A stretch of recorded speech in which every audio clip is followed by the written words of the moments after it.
تحالز قرمن انتاي مسيلكا أدوناي بحال تيك توكر تقراواي تيك توكر ناي تيك توك شلمات تشنفو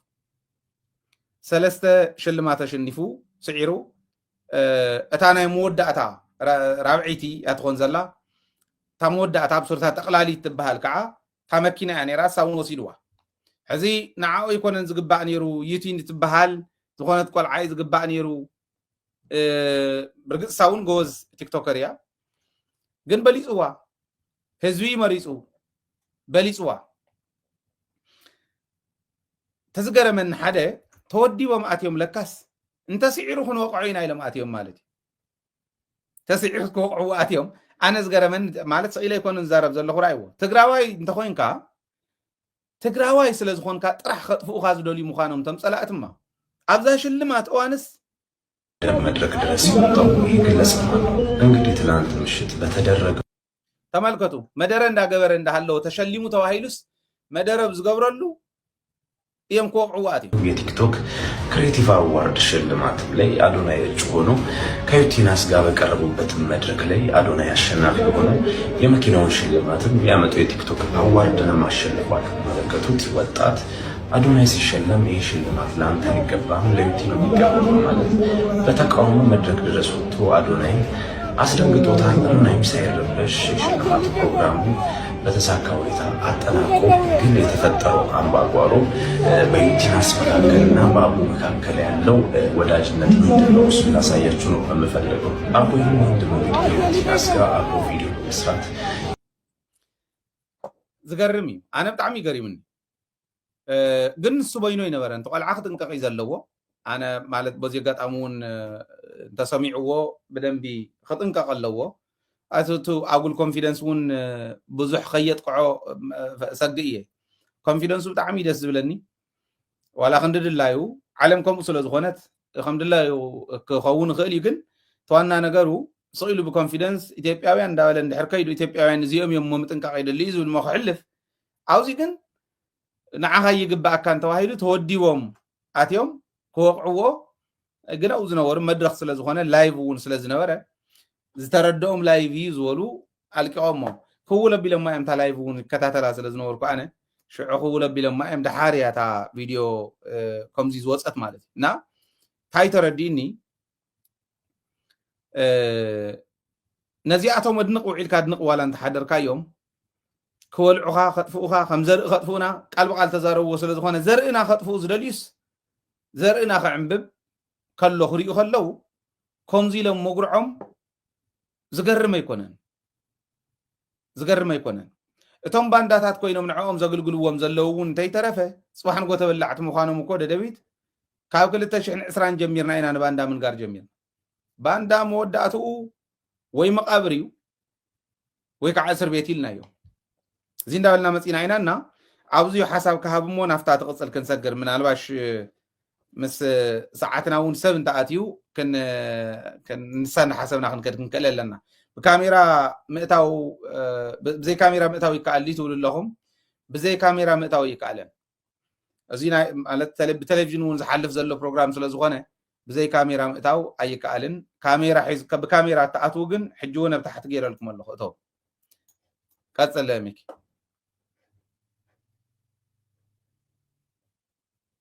أو دمس خاطئ في الله دمس يلا نايس معنا له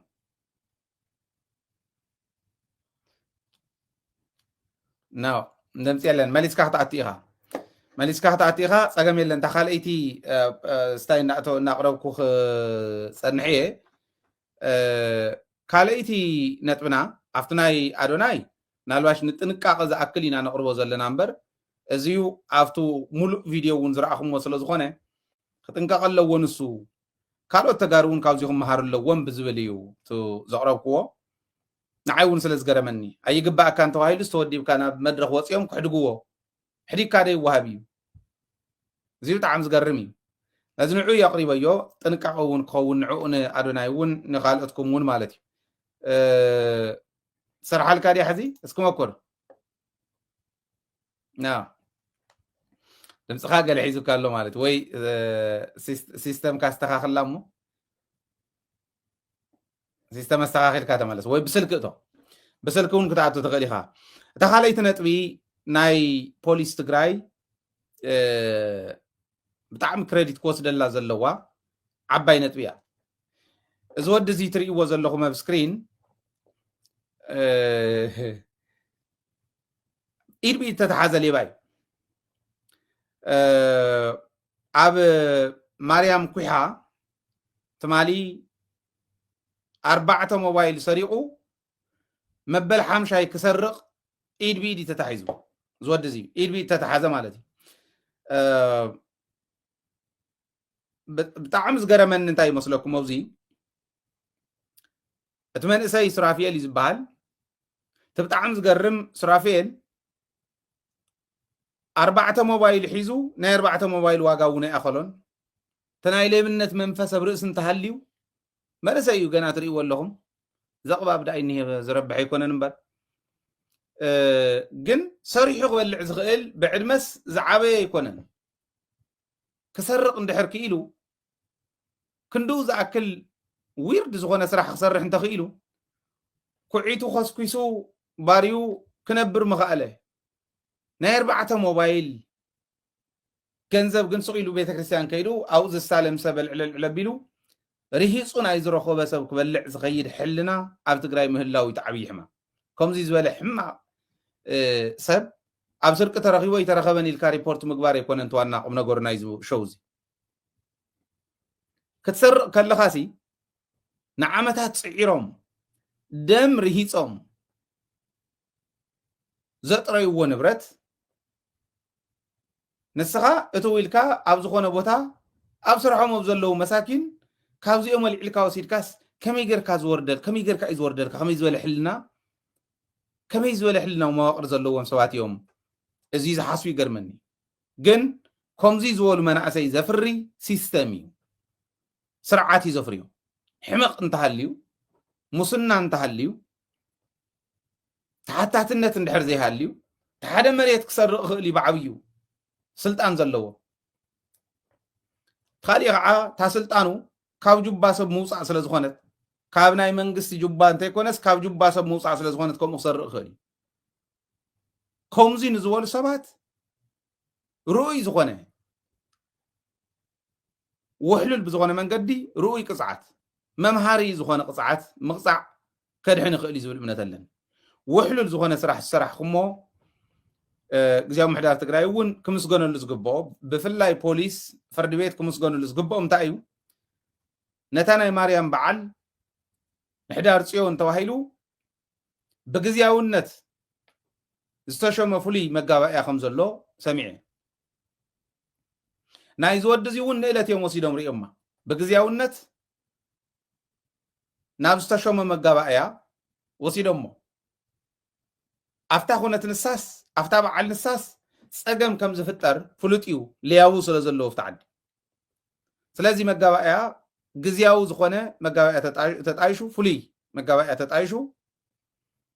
ኣብዚኡ ክዳነ ተመኪሩ ዝቆልዓ ኣዝዩ ኢድ ብኢድ ከዓ ስለዝተታሓዘ ምስክር ንምርካብ ርሑቕ ምኻድ ኣየድልን ነይሩ 12 ዓመት ፈሪዶም 4 ሞባይል ሰሪቑ ሓምሸይቲ كحز كوص بيت تتحيز له 12 عامات تفريدو زغل عزيو ود 20 مونتن انت خوينو ليس ولا ود 30 انت خوينو فلاس 12 ود 4 كلتن كوين خوصي مالتي 12 عامات صعيرو خفريو زنبره 12 عامات وليدو خبيدو زرؤون كتك زنبره كمزي عينت ورادا سرح بمسرحو 12 عامات تقصي انا نيسو بهالي نتقول عيكونن تقصعات حبرتسبكم مهارلو مناسيكم مهارولي تقصعات مناسيكم مهارولي سلازي زغل عزي حمشت موبايل بمسرحو بغزياونت ዝተጣየሸ መጋባእያ 12 ዓመት ፈሪዱሉ ማለት ውሕሉል እዩ ጽቡቕ እዩ እቲ ማኔጅመንት እውን ጽቡቕ ነቲ ኩነታት ዝምጥን ናይ ፍርዲ መስርሕ ምቕማጥ እውን ጽቡቕ ኣብዚ በቃ ከምዚ እንድሕር ሰሪሕኩም ናይ ብሓቂ ዝሕጉስ እዩ ታ ትግራይና ክትቅየረሉ ትኽእል መንገዲ ከምዚ ዝበለ ስለዚ ካብዚ ተማሃሩ መናእሰይ ኣብ ሌብነት ኣብ ሃንግ ኣብ ካሊእ ተዋፈርኩም መናእሰይ ካብዚ ተማሃሩ 4 ሞባይል ክንደየን ከውፃ ولا دحن 400,000 ولا يوصى من 100,000 غزيهم من بلن تن موبايل انتاي من بارن يفلطنا 400,000 هنا شحي هنا زقل عزي بدنب وحلول بزخونه منقدي غزيو مانجن تغير من تسريحو او حدا عمد كوصن زخلاي ماكسيمم تغيرو كلتا عمد كوصن زخلاي كسرحن زغلي 10 تغلت عمد كن فايدج كبلاي بصرخم زولو امكرو ونيد اليوم ليبا إيد ليبا ክትቁረጽ እዩ ዘሎ እዚኣ ያ ኸዓታ ናይ ኢድ ሌባ ትቆርጻ ከምቲ ናይ ፋኖስ ገብርዎ ዝነበሩ ቁረጽዎ ማለት ኣይኮነ ኢድ ሌባ ተተገበረ እውን ፀገም የብሉ ቻይና ትገብሮ እያ ቻይና ሙስና ተሰሪሖም ብገመድ እያ ተንጠልጥሎም ብገመድ ይሕነቁ ኣብ ኣደባባይ ኢዶም ክቁረጽ ይኽእሉ እዮም ከምዚ ግበሮ ይትግበሮ ኣይኮነን ዋና ነገር ግን እቲ ህዝቢ ከጋጥሞ ዝኽእል ከምዚ ዝበሉ ሊያው ከጋጥሞ ከም ዝኽእሉ ኣብ በዓል ሕዳር ጽዮን ተፈሊጡ ኣብ ማርያም ኩሓ ብተግባር ዘጋጠመ ከዓ ስለ ዝኾነ ከም ትርእይዎ እኒኹም ከምኡ ተፈሊጡስ ግዝያዊ መጋባእያ ፍሉይ መጋባእያ ተጣይሽሉ ፍርዲ ምፍራድ ምኽኣልን ተወሳነ ከዓ መሃራይ ብዝኾነ መንገዲ ደደቢት እውን ክሕልፈሉ መላእ ህዝቢ ትግራይ ዝሪኦ ሚድያ እዩ እዚኣ ምግባርኩም ጽብቕቲ እያ ግን ኣብ ከምዚ ዝበሉ ሊያው ጥራሕ እንታይ ኮነ ኣብቶም ናይ መንግስቲ ሊያው እውን ከም ኣግበሩልና ሓደራ ኢድ ቢት ተታሒዙ እዩ ኣብ ዝሓለፈ ከምልጥ ሒዝናዮ ኢና ሓደ ሌባ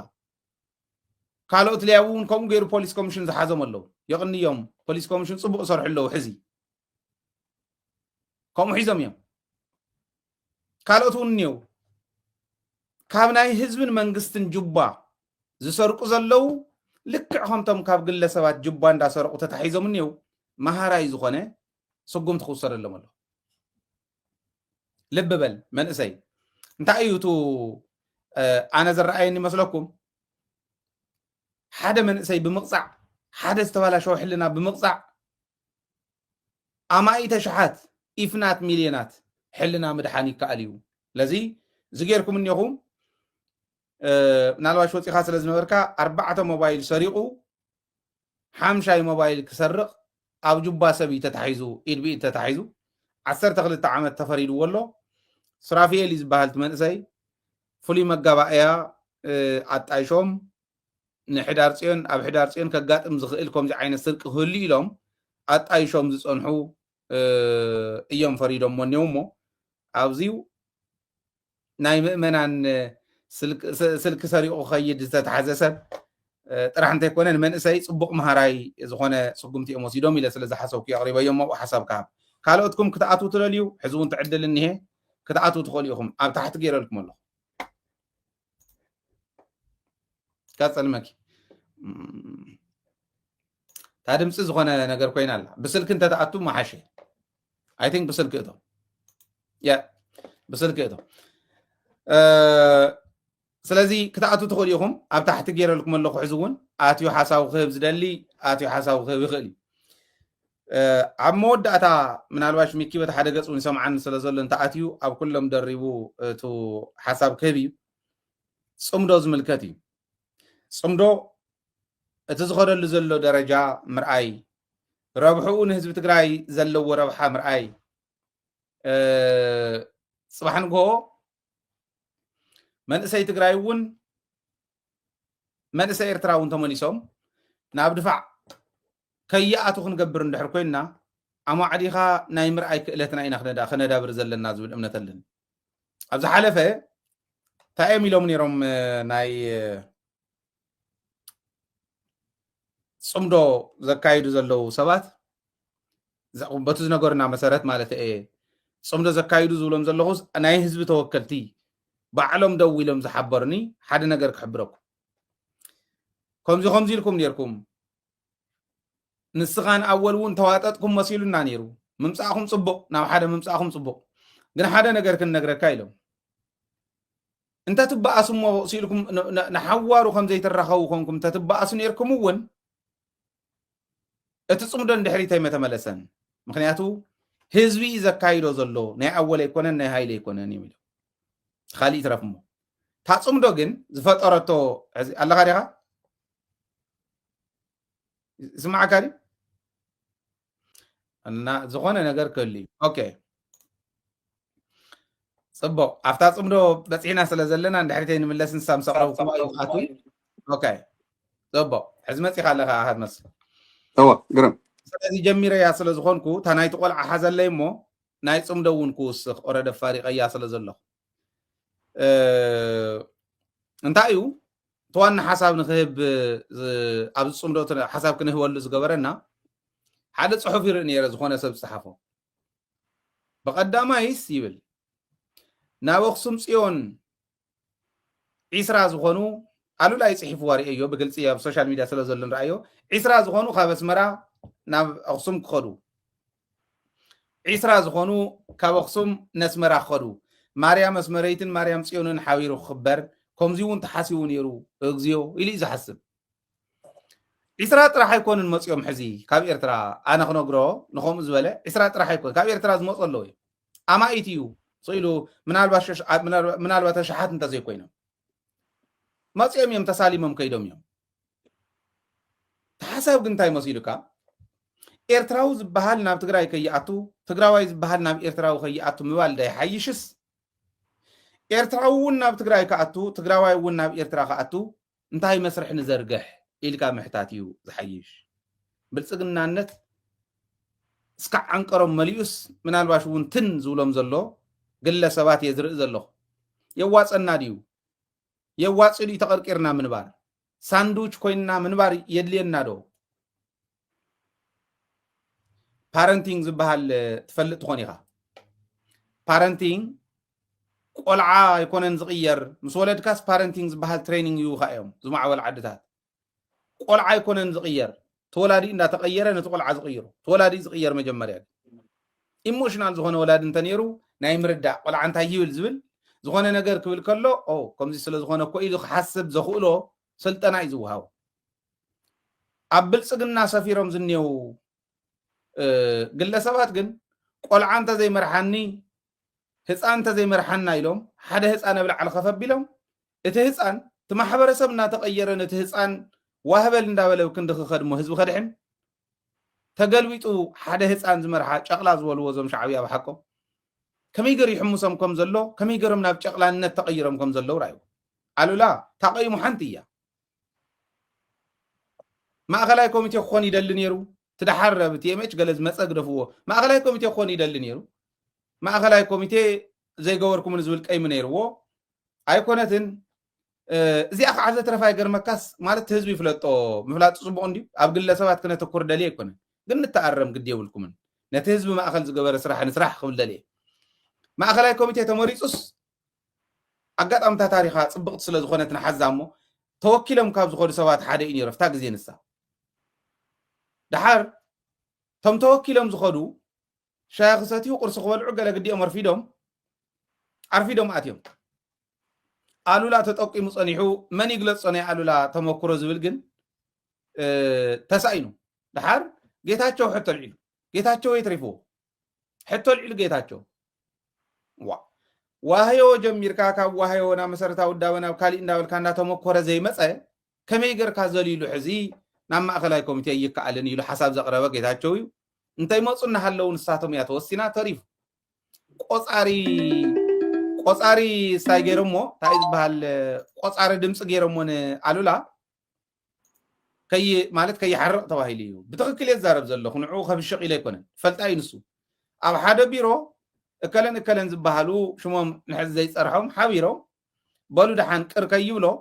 ኮሚቴ ይመደባ ተባሂሉ ቆፃሪ ድምፂ ኢድ ምቁፃር ገለ ስለ ዝነበረ ቆፃሪ ድምፂ ንሱ ተቆፃፂሩ ሪፖርት ሒዞም ክመፁ ሓደ ቢሮ ኣብ ጣውላ ደቂሶም ስካዕ ዝሓድሩ በፂሑ እዩ ክንዲ ዝኣክል እቲ ናይቲ ውድብ ሽመት ዝደልየ ነይሩ እታ ንእሽተይ እዚኣ እውን ብደንቢ ይኮሪዑላ ማለት እየ ስለዘይረኸቡ ክኢልካ ዶ ንህዝቢ ትፍንዎ ኢኻ ናብ ሓደጋ ትእትዎ ኢኻ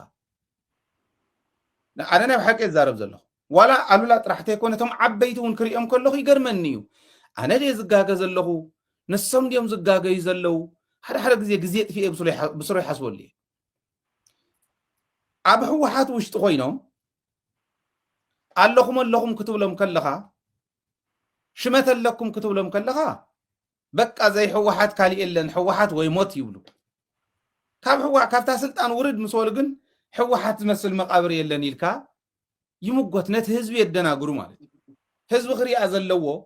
ናይ ሕወሓት ኣነ ዓሽገ ቅሚጠያ ከምዚኣ ገይረታ ፕሮግራሞም እዚኣ ብትክክለኛ ዓብይ ብኤፎር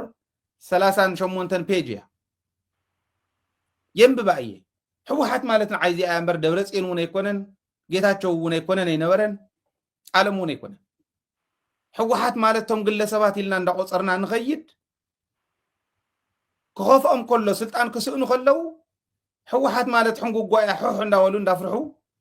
ሰብ እንዳወተኑ ዝኸዱ ነውሪ እዩ ነታ ፅምዶ ሕዚ ነዚኣ ሒዙ በዛ ቀይም እዚኣስ ክመፁ እያ ተሓሲቡ ነይሩ ይብል ኣነ ክነግረካ ብጭቡጥ መረዳእታ ኣማይት እዮም መፅኦም ተሳሊሞም ከይዶም እዮም ብስነ ስርዓት ኣስመራ ዝኸይድ ዝሳለም ህዝቢ እንተሃልዩ እውን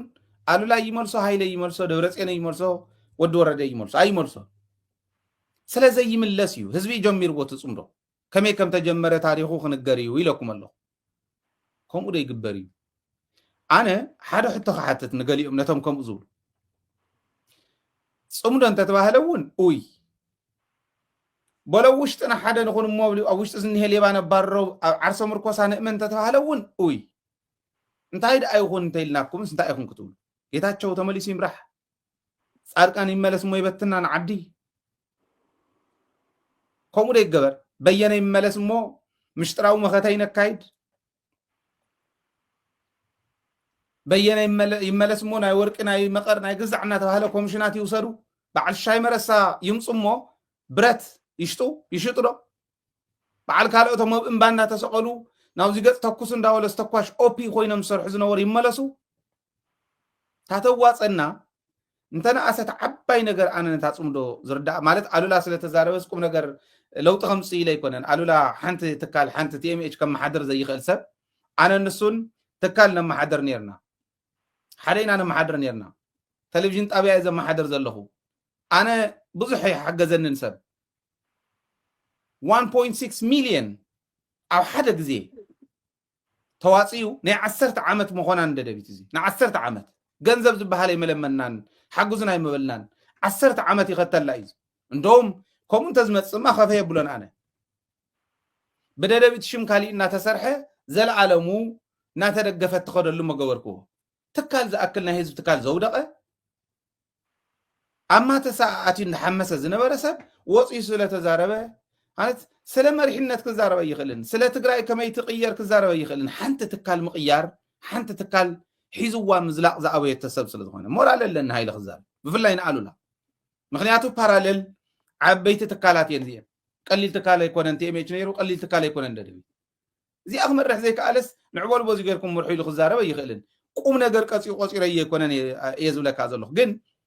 ታይቷና በዓል እዚኦም ዕድል ረኸብና ተባሂሉ ኣብ መንጎ ከምዚ ዝበለ ሸራፍ ክፍጠር ከሎ ነኻል ክፍጠር ከሎ ይኣትሞ ሕምስ ምስካ እዩ ትብልካ ካብኡ ቁሊሕ ክትብል ከለካ ስለካ ሕሙሳት እዮም ባዕሎም ከምዚኣ ከይትፍጠር ተደናገረ ናይ ሶሻል ሚዲያ ማሕበረሰብ ከይፍጠር ሌባ እዩ ኣካፋን በማመኳሸት ሮኬት ማድረግ አይቻልም ኢሉ መለስ ባዴላስ ኣጽቢዕካ ፀዊዕካስ ሮኬት ክትብል ኣይትኽእል ሮኬት ስለ ዝበልካያስ ኣይትውንጨፍን እያ ባዴላ ወይ ስርዓት ይግበሩ እሞ ቀስ እንዳበሉ ናብቲ ትግራዋይነት መስመር ይእተው ተዘይኮይኑ ግን ህዝቢ ተጠንቀቆም ትግርኛ ዝዛረቦ ዛብእ መፅኦም ካለው ኢልዎ መዘንግዕ ኣነት ድራማ ይከታተሎ ነይረ ዳልካ ንበር ኮሜዲ ነይሩ ናይ ኤርትራ ብጣዕሚ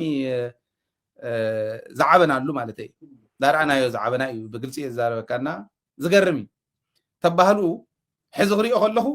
ተጠንቀቕ ትግርኛ ዝዛረቡ ኣዛብእ መፅኦም ካለው ብቋንቋ ብዘረባ ከየታሉካ ዝብእ እዩ ዝብሎ ዘሎ ትግርኛ ዝዛረቦ ዛብእ ኮይኖሞ ዘለውን ህዝቢ ትግራይ ከም ዝበልኦም እሞ እታ ፅምዶ ተድልየና እያ ጥራሕ ኣይኮነት ራእይዋን እንተነኣሰኮ ተንትማል ዘርኣናኩም እኹላት እየን ቀስ እናበለ ፕሮግረስ ይገብር ኣሎ ተዓፅዩ ዝነበረ እዩ ብዙሕ ምሽታቱ ኣይተርፍን ተዓፅዩ ዝነበረ ገዛ ንዓመታት ተዓፀወ كشتتي بوون كالي مصي بزيون كالي خدي زي كن قبلو نخلينا ማሕበረሰብ እንዳረጋግዕ ዝኸይድ ግን ኣማዕዲ ዝርኢ መራሒ ስለ ዝኾነ ኣማዕዲና ንርኢ መራሕቲ ህዝብና ንኹን ብፍላይ ኢሊት ንብሎ ብኡ ደረጃ ንውሰዱ ሓንቲ ደኽውስኽ ነዊሕ ሒዘ ስለ ዘለኹ እታ ሳያ ፀገም ፈጢራ ትልካ ነይራ ኣብዛ ፅምዲ ሓንቲ ክውስኽ ኣወል ዘውፃእ ሓንቲ ናይ ፅምዲ 24 ትብል ኣላ ከምኡ ድየ ክብል ነይሩና ይፈልጥን ግን ስኢለ ተመኩሮ እንተኾነና ንቐፃል ሓንቲ ነገር ክውስኽ ኣብ ፅምዲ 24 ኣብይ ኣሕመድ ዝፈፀሞ ወንጀል ከቃሊዐ ኢሉ ኣሎ ካልአይት መልእኽታ ኣብይ ኣሕመድ እንዳጨፍጨፎ ኤርትራ ዘድሓኖ ህዝቢ ከም ዝነበረ ከቃልዕየ ኢሉ ኣሎ እዚኣ እዮም ወሲዶም እታ ናይ ኣብይ ኣሕመድ ከቃልዕየ ትብል ኣይወሰድዋን ኣነ እንተዝኾን ከም ልበይ እንተዝኾነለይ ኣወል ኩለን ከቃልዕን መተፀበኽዎ ፅቡቅ ንኢሳያስ ንባዕሉስ መንዲ ገጢሙ መንዲ ፀዊዕዎ መንዲ ዓዲምዎ ሞራል ኣለዎም ዲሕዚ ሻዕብያን ሕወሓትን ንፋኖ ይሕግዙ ኣለዉ ንኦላ ይሕግዙ ኣለዉ ክበሃል ሞራል ኣለዎም ድዩ ሓጋጊዞም ይመፁ ኣለዉ ኩሉስ ሞራል ኣለዎም ዞም ሰባት እዚኦም ሓጋዚ ፀዊዖም ናይ ባዕሎም ዝኣመኖም ህዝቢ ዘጭፍጨፉ ሓጋዚ ፀዊዖም ይመፁን ኣለዉ ክብል ሞራል ኣለዎ ድዩ ከምዚ ኢልካ ኣብ ክንዲ ምስራሕ ይመፁ ኣለዉ ንኹናት እዮም ዝዳለዉ ኣለዉ ዝብል ትግራዋይ ካብ ምስማዕ ንላዕሊ ዝሕፍር የለን ተመልከት ኣብይ ኣሕመድ ንኢሳያስ ሰራዊት ሻዕብያ ከም ዘለዎ ኣምሓራ ወሎ ሶማሌ ወሎ ኢሚሬት ካሊእ ፀዊዕ ሓግዙን ኢሉ ኣሚንካዮ ዋርድያ ኢልካ ቆፂርካዮ ክተብቅዕ ከለኻ መፂኡ ክጭፍጭፈካ ከሎ ንዕኡ ባንዳነት ኣይኮነን ሕዚ ባንዳ ኮይኖም ኣለዉ ፅምዶ ይብሉ ኣለዉ ስለ ዝበለ ፅምዶ ይሰርሕ እንዳበለ ዝቃለስ ትግራዋይ ካብ ምርኣይ ንላዕሊ ሕማቕ የለን ካብዚ ንላዕሊ ብጣዕሚ ዝሕዝን የለን ትዝገበርዎ ቶም ፀላእትናስ ንሶም ሒዞም በዲሎምና ከውቅዑ ከለዉ ካሊእ ሒዝና ክንብድል እንተይኮነስ ክንከላኸል ንኽእል ኢና ክንብል ከለና ናህና ወንጀል ዝኾነሉ እሞ ከዓ ብናይ ትግራዋይ ሕልና ከምኡ ኮይኑ ክትሪኦ ከለኻ ካብዚ ንላዕሊ ዝሕዝን የለን ስለዚ ንሶም ተተኣሪሞም ፅቡቅ ተዘይተኣሪሞም ግን ሚልዮናት ዝርኦ ቴሌቭዥን ጣብያ እዚዩ መንታይ ይገብር ነይሩ ዝብል ክትፈልጥ ኣለካ መንእሰይ ትግራይ ወለዶ ትግራይ ህዝቢ ትግራይ ብሓፈሻ ዝብል ከቕምጥ ደልየ እንተታ ፅምዶ ግን ፅቡቅ እያ ተኸል ዘላ ለምቂ ነብዛ ሰሙን እዚኣ እኳስ ንወይኑ ዝሰራሕናዮ ፕሮግራም ኣሎ ኣብ ታሕታይ ኣድያቦ ወረዳ ታሕታይ ኣድያቦ ጣብያ ዓዲ ፀፀር ታቦተ ማርያም ተወሲዱ ነይሩ ምስ ኣልባሳቱ ምስ ንዋየ ቅዱሳኑ እዚኣ ዕለት 19 ኣፍታ ናይ ኣክሱም ህዝቢ ዝተጨፍጨፈላ መዓልቲ ተሸኪሞማ መፂኦም ዓበይቲ ዓዲ ናይ ኤርትራ መራሕቲ ከባቢ ምምሕዳር ማለት ኦፊሻሊ ይመፁ መስቀሎም ሒዞም ድባቦም ሒዞም ተን ንብረት ታታወት ምስ ንብረታ ኣምፅኦም እትዮም ኣለዉ ፅቡቅ እዚ እውን ፅቡቅ ኢልና ንቀበሎ ዓብዪ ፕሮግረስ እዩ ናይ ሸክ ሙሳ ዝምልከት ኢሎም ንክልቲኡ ህዝቢ ኩልቲኡ ህዝቢ ዘሎ መስጊድ ክንሰርሓልኩም ኢሎም ኣለዉ ፅቡቅ ኢልና ኣለና ካብኡ እንዳቐፀለ ይኺድ ይቐፅል ቁም ነገር ናብ ነገር እንዳቀየርካ ብምኻድ ንህዝብና ይንጠቕሞን ጥራሕ ንሕተት ሕቶታትኩም ሒዝኩም ንዑስ ስለ ዝበሉ ሕቶታትና እውን ተቐበሉና ስለ ዝበሉ ንስኻ እውን እንዳበልካኒ ነርካ ተኣሰሩ ብትግራይ እውን እንተሃልዮም ናይ ሓቅኹም ትዝብልዎ እንተሃልዮም ንሓተሎም ንሕና መንገዲ ንኸውን ብሪጅ ንኸውን ተኣሰረው ኣለዉ ክንብሎም ከለና እስኪ ዶክመንት ጌርኩም ኣምፅዎም ኢሎምና ኣለዉ ዶክመንት እንገብረሉ ግዜ ኣናውንስ ክንገብር ኢና ጉግል ፎርም ክንመልእ ሬሸር ክንገብር ኢና ዲቴይል ብደንብ ሰርቬይ ክገብር ዝኽእል ንሳ ሒዝናሎም ክንከድ ኢና ንሶም እውን ከምኡ ይግበሩ ኣለዉ እዮም ምሳኹም እውን ይብሉ ስለ ዘለዉ ማለት እዩ እዚ እንዳገበርና ንቅድሚት እንዳተሳገረ ንኸይድ ቆስልና ንሕውየሉ ተሓታትነት ነረጋግፀሉ ካሕሳ ንሓተሉ እንከሓሰሉ እንክሕሰሉ ግዜ ንቅድሜና እኒ ሕዚ እቲ ተዓፅዩ ጮንዩ ዝነበረ ረኽቢ ህዝቢ ብደንቢ እናጋላህና ብትካላት እውን ተጀሚሩ ስለ ዘሎ ብደንቢ እንዳተዓጠነ እንዳተቐረፈ ኸዲ ተፈላለዩ ኢለ ዝኣምን እሞ ኣብኡ ከም ዝገብሩ ዘለዉ ብደንቢ ኣስተውዒልኩም ረኣይዎም ክብል ደልየ ኣብ ክልቲአን ታፅምዶን ናይቲ ሌባ ወድን ዘቕረብክዎን ሓሳብ ካብ ሚኪ እተው ኢለ ግን ሓቲተ እየ ሕዝውን اوكي اي احترك بلاي انا تن نوت سلا حاسكو انت نظامت كان كلن سمعيان دي اتناي اتناي الله الناس حاوك يعني قصار ايد سلطان مسيلاتن دحر تحقسو خوينا كم زيادة مصر فشكالات تغارو جنس مجرشو تدسلن انا تايو بسرون ኣብናይ ሓደ ቦታታት መራሒ ይኹን እናተባሃለ ዝጥቅምዎ ነበሩ ሰባት ከመይ እናገበሩ ነቲ ኮሚኒታት እናዘረቡ ዝመፁ እውን ኣለውና እንዲኦም ብፅቡቅነቱ ግን እንታይ መሰካ ሃይል ሓወይ ካብቲ ህዝቢ ትግራይ እንድሕር ወፂኻ ንውድብኮ ተወዲብካ እውን ክትቃለስ ትኽእል ኢኻ ብስለት ንህዝቢ ተእምን ድሕራይ ምሳኻ ዝስለፍ ህዝቢ ተልዩ ብሰላማዊ መገዲ ንህዝቢ ትግራይ የዋህ እዩ ለባም እዩ ያው ሕወሓት ዘይተጠቕሞ እንተኮይናስ ካብ ሕወሓት ዝሐሸ ሓሳባት ሒዙ ዝቃለስ እንተልዩ እውን እኮ ፀገም ከይብሉን ኣንፃር ትግራይ ክትኮን እንተለካ ካብቲ ሓብሒቡ ዘዕበየካ ህዝቢ ተተነፂልካ ግን ድኩዑ ኢኻ ክብለካ ይክእል ምክንያቱ ድኩዑ ራእይካ ኣብ ገባር ዓብዪ ሃፍቲ እዩ ምክንያቱስ ነቲ ሕርሻ እንታይ ከም ዝገበሮ ስለንፈልጥ ማለት እዩ እና ናይና ኣሉላ ከም ማለት ኮራኮር ናይኒ ጻድቃን ጌታቸው ዝኾኑ ተጋሩ ተኾነ ቶም ኣብቲ ናይ ቅርሺ ኣብቲ ናይ ብልፅግና ተዋፊሮም ዝሰርሑ ዝነበሩ ግን ካስ ቅርሺ ዘይተቐበሉ ሕዚ እውን ንትግራይ ተጋጊና ናይ ቅርታሓቶም ናብ ትግራይ ተመሊሶም ንክሰርሑ ኣነ ሕዚ ቱለይቲ እዩ ዘይሓስብን ናይና ኣሉላ ግን ያው ዝኸድዎ መገዲ ርሑቕ ስለ ዝኾነ ሕዚ እውን ንትግራይ ከጥፉ ስለ ዝኾነ እቲ ናይ ፅምዶ ቅድሚ ማለይታ ናይ ኣክሱም እና ናይ ናብ ኤርትራ ዝበልካዮ ኣነ እውን ንግሆ በኣና ሰንበት ለማዓንቲ ስለይቲ ንግሆ ያው ድሕሪ ፍርቂ ለይቲ ማለት እዩ ቀዳም ምሸት ላይቭ ቪድዮ እታ ናይ ደደቢት እውን ናሓለፍዋ እንዳሃለፍታ ባይታ ኮይኖም ኣብኡ ቤተሰብ እውን ኣብቲ ቤተክርስትያን ቤተ ክህነት ኮይኖም ቪድዮ ከፊቶም እዮም እናሪእኹ ነይረ ማለት እዩ እቲ ሎሚ ደስ ዝበለና ፍሉይ ዝገበሮ እውን ዝበልዎ ስኢ ኣንቶ ትንክፍ ዘበልኳታ እያ ካብ ባህር ዳር ካብ ጎንደር ካብ ኣዲስ ኣበባ ካብ ኤርትራ መዓት ህዝቢ እዩ ተሳቲፉ ከምዚ እንዳጋጣሚ ዓብዪ ክብሪ ንሰራዊት ትግራይ ንፖሊስ ትግራይ ፀጥታ ሓቢርካ ማለት እዩ ዘካየድዎ ፀጥታ ምሕላው ብጣዕሚ ክብሪ ይግብኦም ማለት እዩ ናብዚ መፅኦም ተሳተፉ ጎረባብቲ ክልላትን ኤርትራውያን ከዓ ነየይ ኣብቲ ባይታ በዓሎም መስኪሮም እዮም እዮም እቲ ናይ ፀጥታ ጉዳይ እቲ ናይቲ ህዝቢ ኣቀባብላ ጋሻ እዚ ንባዕሉ ደስ ዝበሎ ህዝቢ ትግራይ ከዓ ነየይ ፍሉይ ዝገበሮስ ብብዝሓት ብዙሕ ሰብ ካብ ካሊእ ክልላትን ካብ ኤርትራን መፅኡ ተሳቲፉ ፀሎት ገይሩ ምስቲ ህዝቢ ተራኺቡ ብሰላም ከዓ ነየይ ይምለስ ኣሎ ሙሉእ ኩሉ ይተመለሰ ስለዚዩ ኣብዚኡ ናይ ናሉላ ውድቀት ናይ ንጌታቸው ውድቀት እቲ ንህዝቢ ትግራይ ክብትንዎ ከፍርስዎ ምስ ብልፅግና ተሰሊፎም ዝመፅዎ መገዲ መጨረሹ ግን ካብቲ ህዝቢ ተወፂኻስ ከንቱ ኢኻ ዘበለኒ ታውድም ህዝባዊ ቃልሲ ክትቃለስ ተላ ህዝቢ ሒዛ ክፅግማ እንተሎ ናብ ህዝቢ ወሪዳ ብህዝቢ ተገምጊማ ናብ ማዕራየት ቃልስታ ትኸይድ ውድ ምዃናስ ኣነ ኳንስ ኣብ ዝቐረባ ግዜስ እዚ ዝኣክል እንድሕር ገምጊመ እዚ ዝኣክል እንድሕር ተረዲኤ ካብቲ ጅግና ተጋዳላይ ካብታ ጅግና ተጋዳሊት ካብቲ ናይ 17 ዓመት ተመክሮ ዝነበሮ ኣብቲ ናይ ሒዝ ነበረ ቃልሲ ናይ 2 ዓመት መሪር ዝኾነ ኩናት ግን ሃይለ ሓወይ ካባይ ንላዕሊ ትግራይ ትፈልጣ ኢኻ ካባይ ንላዕሊ እቲ ነገራት ትፈልጦ ኢኻ ሕፅረ ኣቢለ ኣነ ግን እንታይ እዩ ደስ ዝብለንን ዝገርመኒ እቲ ደስ ዝብለኒ እንታይ እዩ ሒዙ እውን ህዝቢ ትግራይ ኣብ መትከሉ እዩ ዘሎ ኣብ ደገ ዘሎ እውን ትዳናገር ነበረ ናብ ሓደ ይመፀሉ እናተረድኦ ሒዚ ናይ ጌታቸው ግልፂ ገይሩ ከበር ክገብረሉ ምስ መኮረ ኣብይ ኣሕመድ እቶም ዘንጨውጭውሉ ዝነበሩ ኣብ ማሕበራዊ ሚድያታት እውን ዝገርመካ ሒዚ ወይ ለየኸ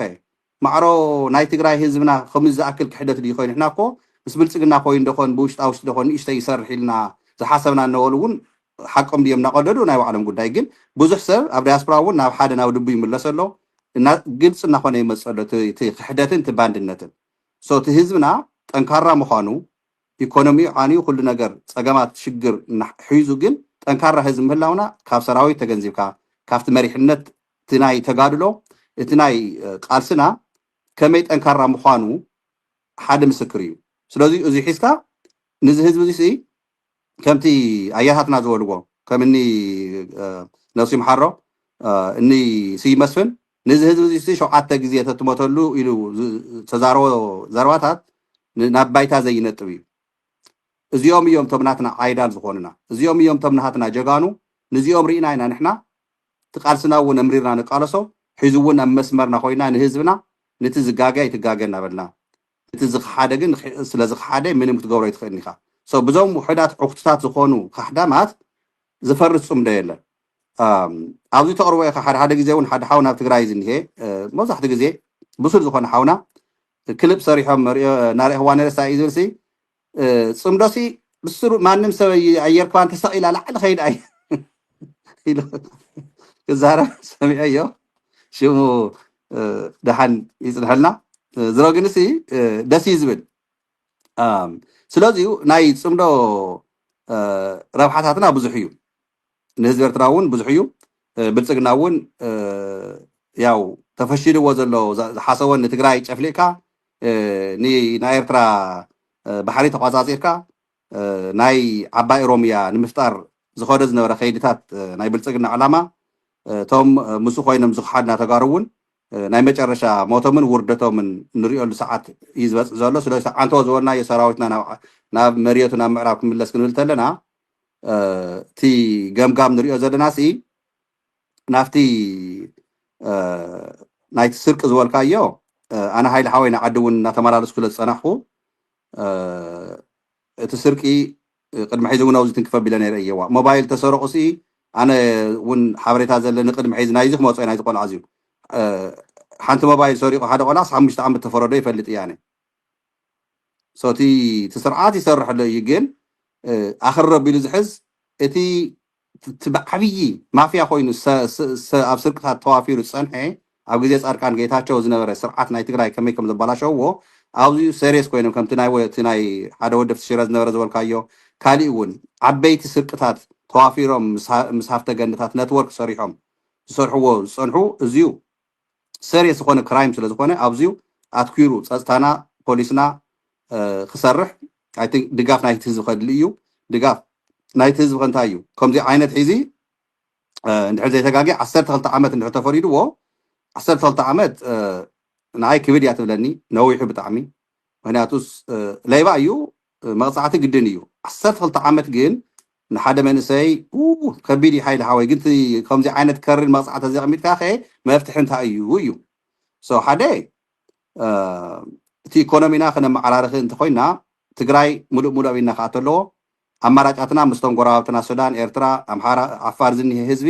ብደንቢ ጌርና ፅምዶና ክነዕብዮ ኣለና እንድሕር ብልፅግና ኣብ ሽዋ ኮይኑ ናይ ኦሮሞ እሊት ንኣና ክሳርኩም ሓኒቀ ሒዙም ከጥፈኩም እየ እንተኮይኑ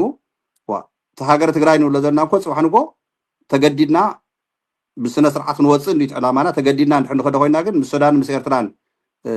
ባዕልና ደቡባትና እናተኸላኸልና ምስኦም ዘዋፀና መገዲ ክንከይድ ሲ ንግደድ ኢና ዘለና ብዛ ሃገር እዚኣ ማለት እዩ እምበር ሓኒቕካ ክትሓዝ ተለካ ሲ ኣማራጭካ ትእልሽ ስለዚ እዚ ቆልዓ እዚ ግን እቲ ሞባይላት ከከም ደረጁ እዩ ከምቲ አንተ ትብሎ ነበርካ ናይ ሞባይላት ደረጃ ያው ዘገልገላ እንተኮይነን ካብ 10 እስካብ 20 ሺሕ ሓደሽቲ ኮይነን ተንደለዋ ዝበሃላ ያው ናብ ብዙሕ ገንዘብ ከም ዝበልካ ናብ ኢትሽሓት እውን ዝበፅሕ ስለ ዝኾነ ግንስ እዚ ጠልቆምቆም እዚዩ እንታይ እዮም ፅይዎ እንተይልና እቲ ኢኮኖሚና ብጣዕሚ ተሃሲሱ ስለ ዘሎ መንእሰይ ትግራይ ኣነ ሃይሊ ሓወይ ብጣዕሚ ከብድካ እዩ ዝበልዐካ ብዙሕ መንእሰይ ኣብ ከምዚያ ጠልቆምቆም ይኣቱ ግን ዝገርመካስ ኣነ እቲ ማዕለያ ዘይብሉ ከኣነሲ ቢራ ኣብ ትግራይ ዝስተ ዘሎ መስተ ኣነ ብጣዕሚ ዝገርመኒ ሓደ እቲ ቅርሺስ ካበይ እዩ ዝመፅእ ዘሎ ሓቲትካስ መቸም ፈጣሪ ይፈልጥ ነገር ግን ናይ መስተ ፀገማት እውን ኣለና መንእሰይና ኣብ እንዳ መስተ ዝውዕልን ኣብ ናይ ቁማር መፃወታትን ኣነ ተገንዘብኮ ትግራይ እዚ እውን ልቢ ጌርና ነቲ መንእሰይ ናብ ዝሐሸ ደረጃ ናብ ትምህርትን ናብ ስራሕን ተንሕግዞ ኣብዚ ግን ስርዓት እንተልዩ ኢኮኖሚና ንክምዕብል እውን እቲ መሬትና ሙሉእ ሙሉእ ምዕራብ ትግራይ ሲ ቀሊል ናይ ስራሕ ቦታ ኣይኮነን ስለዚዩ ናብ ስራሕቲ ክምደብ እንተኮይኑ መንእሰይና እቲ ናይ ላዕለዋይ መሪሕነት አንተ ወዘርክዎ ዝመዓራረዩ ነገራት ኣለውና ኢለ ኣብቲ ናይ ኣይኖ ክልቴን እንዲ ሃይልካኒ ግን ሕፅረ ቢለ እየ ኣብቲ ናይ አንተ እንታይ ኢልካ ነርካ መስለካሲ እዞም አበላማጣ ዝኔው ኣብ ኮረምን አበላማጣን ዝኔው ሰራዊት ናይ ብልጽግና ንምንታይ እዩ ጎስጓስ ዘይግበር ሰራዊት ትግራይ ኣብቲ ውሽጢ እንሄ ከም ዝወርካዮ እቲ ናይ አላማጣ ኮማንድ ፖስት እና ናይ ኮረም ኮማንድ ፖስት ዝኾነ ወዲ መሐመድ ይዝበሃል ድሕሪታ ናይ ድሮን መጥቃዕተ ሰራዊትና ተገብረት ሃዲሙ ናብ ጥንቡጋ ኸይዱ እዩ ስታፉን ገለን ስሒቡ ጥንቡጋ መሬት ትግራይ እዩ ግን ኣብታ ደቡብ እያ ናይ ቆቦ መስመር እያ ናብ ኣዝሸተት ኢሉ ንምውፃእ ድያ ወዘተ ኦልሬዲ ራዕዲ ከም ዝበልካዮ ኣብ ጸለምቲ መፁና ክበሃል ተሎ ናይ ቤት ትምህርታት ቆርቆሮ ተይቀረ ሒዞም ክኸዱ ተለዉ ድሕሪታ ድሮን እውን ሰራዊት ትግራይ ስጉምቲ ክወስዱ ኢሉ እቲ መሪሕነት ናይ ብልጽግና ወፂኡ እዩ ናፍቲ ደቡብ ናፍቲ ቦርደር ማለት እዩ ግን እዚ ወፂ ካብ ትግራይ ማለት ኣይኮነን ኣብ ኣላማጣን ኣብ ኮረምን ዝኒሄ ናይ ብልጽግና ሰራዊት ኣብ ቤት ትምህርትታትን ኣብ ቢሮታትን ኣብ ትካላት ናይ ትግራይ ንሕና መሪሕነትና ናብ ቢሮታት ተመሊሱ ኣትዩ ትክክለኛ ህዝቢ ሰርቪስ ከይህብ ኮነ ኢሉ ዘሳቅየና ዘሎ ታዝበልካያ ኣነ ዝቕበል ህዝቢ ትግራይ ክንሕግዞ ኣለና ኣብ ኣላማጣ ናብ ኮረምን ዝኒሄ ህዝቢ ትግራይ ክለዓል ኣለዎ ንዝናይ ብልጽግና ሓይሊ ናብኡ ዝመፅእ ሎጂስቲካት ኣብ መገዲ ዓፅዩ ውፀልና ብዕላዊ ባነራት ተሰሪሑ ንምንታይ ዋላ 2-3 መዓልቲ ዘይኸውን ንምንታይ ሓደ ሰሙን ዋላ ዘይኸውን እናተቃየርካ ሙሉእ ህዝቢ እሚንካ ሰራዊት ትግራይ ካነየ ኣብ ጎኑ ከም ዝስለፍ ኣነ ያው ትንትን ክብል አይደለን ግን እቲ ጸጥታ እቲ ሰራዊት ኣብኡ ዝኒሄ ድልው እዩ ንሱ ኣይኮነን ፀገምና ሃይል ሓወይ ናይ ምንባብ ፀገም የለን ኣብ ህዝቢ ኣብ ደቡብ ዝኒሄ ህዝብናን ኣብኡ ዝኒሄ ጸጥታና ሰራዊትና ናይ ምንባብ ፀገም ኣይኮነን ዘለና ናይ መሪሕነት ድጋፍ ናይ መሪሕነት ኣካይዳ እታ ናይ ሕወሓትን ናይ ወዲ ወረደን ከምታ ዝገለጽካ ኣነ እውን ከምታ ዝተንከፍክዋ ሒዚ ንእሽተይ ኣንፈት ንርኢ ኣለና ናይ ምንባብ ዓይነት ናይ ብሓደ ምስራሕ ነገር እዚዩ ክጥንክር ኣለዎ ዝጋገዩ መራሕትና ክንወቅስን ከለና ብክብሪ እዩ ክመዓራረዩ ስለ ንደሊ ንትግራይ ብትክክለኛ ክመርሕዋን ካብ ዝመከራ እዚ ከውፅኡና ዕንክል ኢልናበልካ ምቕፃል ግን ኣይንቕበሎን ድሕሪ ሒዚ ሃይሊ ሓወይ ኣብዚ ክነትኩር ኣለና ስለዚ እንተጌርና ኣብ ኣላማጣ ናብ ኮረምን ዝኒሄ ናይ ብልጽግና ምንም ዓቕሚ ዘይብሉ ዕጡቕ ባዕሉ እውን ኢሉ እዩ ባይዘወይ ንፀጥታና ንተብኡ ዝኒሄ ሰራዊትና ቅድሚ ሕዚ ዘው ዝገሊፀ እየ ንሕና ንኡኻት ናይ መንግስቲ ስለዝኮንና መንግስትኩም ምስቲ ፌደራል ዝኒሄ ጎስጓስ ገይሩ እንድሕር ውፁ ኢሉ ትእዛዝ እንድሕር መፅኡና ካብ ፌደራል ንሕና ምሳኻትኩም ዘጋራጭወና ዘዋግአና የለን ምሳኹም ክንዋግዕ ኣይንደልን ኢሉ ባዕሉ እቲ ናይ ብልጽግና ሰራዊት መሪሕነት እውን ኒሄማ ምስትናትና ይረኸብኮ እዩ ኣብ ኮይኒ ብሓደ ከም ዝበልካዮ ስለዚዩ ትፀገምና ግን ግልፂ ክገብሮ ስለዘለኹ እዩ ሃይሊ ሓወይ ሓላፍነት ዝወስደሉ ኣነፍቲ ባይታ ዝኔው የውግዕ ኮ እንታይ እዩ ኩነታት ተመኡ ዝኔው መናእሰይ ተመኡ ዝኔው ያሃትና ኣሕዋትና ዓበይቲ ኣብቲ ሰራዊት ዝኔው ኣብቲ ፀጥታ ዝኔውሲ ንረኾም ኮይና ነውግዕ ኮይና ኣብቲ ሰራዊትና ተሳላች መጨረሻ ግን ሰራዊትና ንክፈርስ ፀላእትና ይሰርሑ ኣለዉ ተስፋ ቆሪፁ ክገድፎ እቲ ምግዳል ትግራይ ዓቕማ ክልተን ኮ ይሰርሑ ዘሎ ፀላኢና እዚ ይቕፅል ኣሎ ስለዚ መራሕትና ኣብዚዩ ክንቀሳቀሱ ኣለዎም መጨረሻ ዝብለካ እታ ነትወርክ እታ ናይ ስፒከር ኣብያት ንፀንሐትሉ ሰዓት ኣፕዴት እንታይ ኣለትን ይመስለካ ቶም ዓፋር ዘለው ናይ ለማዓንቲ ዋጭዋጭ ዝነበረት ዝቀነየት እውን ንስኻን ቅድሚ ተዋና ንእሽተይ ዘውጋዕና ኣላ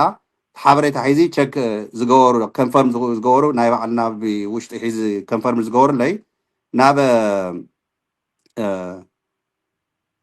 ናብ ጉድጉዳ ዝበሃል ቦታን ናብ ዋልድያን እዮም ኣልዒሎሞም እያ ሓበሬታ እታ ጉድጉዳ ኣብ ከምቲ ዘለኒ መረዳእታ ኣብቲ ናይ ዓፋር ኣከባቢ እያ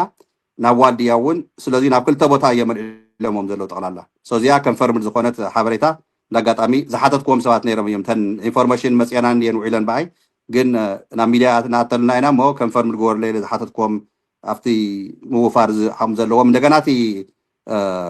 ሓደ ሓውና እውን ኣብ ፌስቡክን ቪድዮ ዝኾነት ለጢፍዋ ሪአ ነይረ እየ እሞ እዚኣተን ከመየን ሓቲተ ነይረ ሶታ ኮንፈርሜሽን ዘለትኒ ኣብ ጉድጉዳን ናብ ዋልድያን ናብዚአን ክልቴን ቦታ እዮም ተላዒሎም ዘለው ወልድያ ናብ ወልድያን ናብ ጉድጉዳን ኦኬ እታ ጉድጉዳ ይፈልጣን ኣብ ወልድያ ኦኬ ንሳረጋጊፅና ክልተ ቦታ እየ ክንምለስ ኣይና ብደንቢ ክትንተን ድሕር ኮይና ክንርዳኣ ስለ ዘለና ናብ ንዝቕፅል ክንገብራ እሞ ምናልባሽ እውን እንድሕር ሞር ኣብዴትስ እንተመፅኦም ሕፅረ ኣቢልና ክንምለስ ንኽእል ኢና ንሕዚ ግን ምስ ሰዓትና ኣብዚኣ ንዛዝም ዕድሎም እውን የተጠቐሙሉን ተኸታተልትና ኣትዮም ክዛረቡ ዝኽእሉ ዝነበሩ ማለት እየ ኣትኹም ተዛረቡ ኢልና ብደንቢ ሓሳቦም ክገልፁ ዝደልዩ እቲ ሊንክ ኣቕሚጥናሎም ስለ ዝነበርና ንሰይ ተጠቐሙሉን ኣብዚ ንዛዝም እሞ ተመሊስና ክንራኸብ ኢና ብዛዕባ እቶም ሓራ መሬት ዘለዉ ናበኦም ዝኸዱ ዘለዉ እንታይ እቲ ምክንያቱ ካልኦት እውን ሒዝና ክንምለስ ኢና ለዚ በዚሁ ንዛዝም ሚኪ ግርም ኦራይት ትግራይ ትዕወት ትግራይ ሰር